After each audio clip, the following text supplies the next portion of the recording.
So now in this video, we're going to look at another example of how you can combine logic gates to get different ones. So this one, I think you can only get a couple, but we have the NOT gate. That's one of them right there. When the input is high, the output will be low. And when the input is low, the output will be high. These are Schmitt trigger NOT gates. There's 6 of them, so this component is a hex NOT gate. Or Schmitt trigger inverters is another way to refer to them. 74, I'm using the HC version. 14, HC is the most common version these days. But in any case, so it's NOT gates. There's inversions, but we have a high input, we have a high output. I'm going to make sure I discharge myself because we actually combined a couple of them. We'll come back to that later. You can see that resistor goes to the negative supply so that you know the output has power coming from the positive supply. That's a high output. Now when I get the trim pot low enough, there is a middle ground region where it could be either high or low, so it sets the output of its NOT gate. A distinct either high or low. There's no middle ground voltage or something. It jumps right from high to low. So we go low enough, you can see the blue LED lights up. So its anode is towards the positive supply with the current limiting resistor right there. So you know that that's positive supply, that it has to be low coming over there.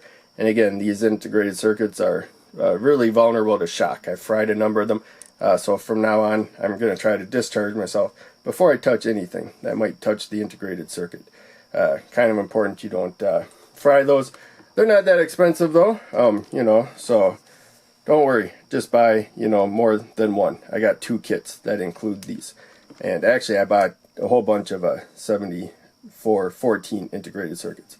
This is probably a newer one. I probably fried a couple of them. But yeah, it's pretty straightforward there. So for the NOT gate, whatever you set the input, high or low, the output's going to be opposite. Pretty straightforward if it's a Schmitt trigger. And again, if it's low coming in, it's going to be high coming out. That's not what we have in this circuit though. This would be like a digital buffer. It's not transferring the voltage that we are putting in to out. It's just a high-low signal, so it's not a voltage follower.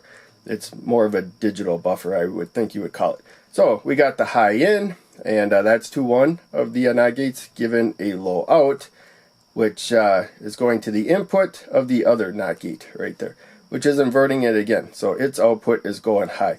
So if you got high in, you'll have high out because we invert it and then invert it again.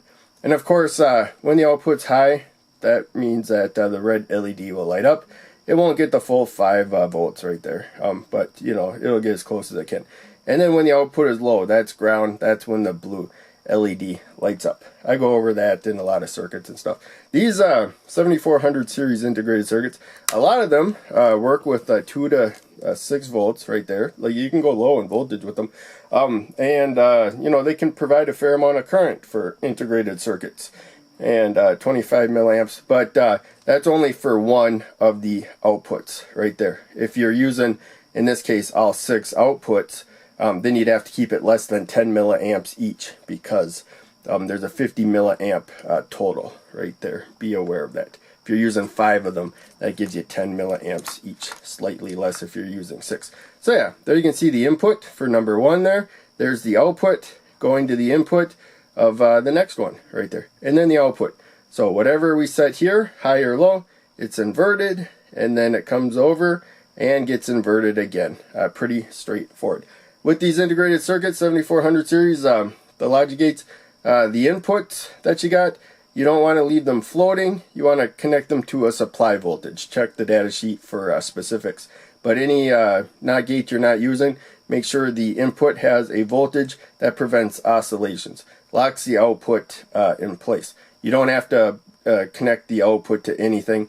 You definitely don't want to short circuit it to anything. It's trying to provide power, and therefore you can just leave them floating. So in any case, gonna keep this video short. Hope you enjoy that. Thanks for watching. Make sure you check out one of the other videos I'm posting on the screen, and check out the links down below. They all help a lot. I'll see you in the next video.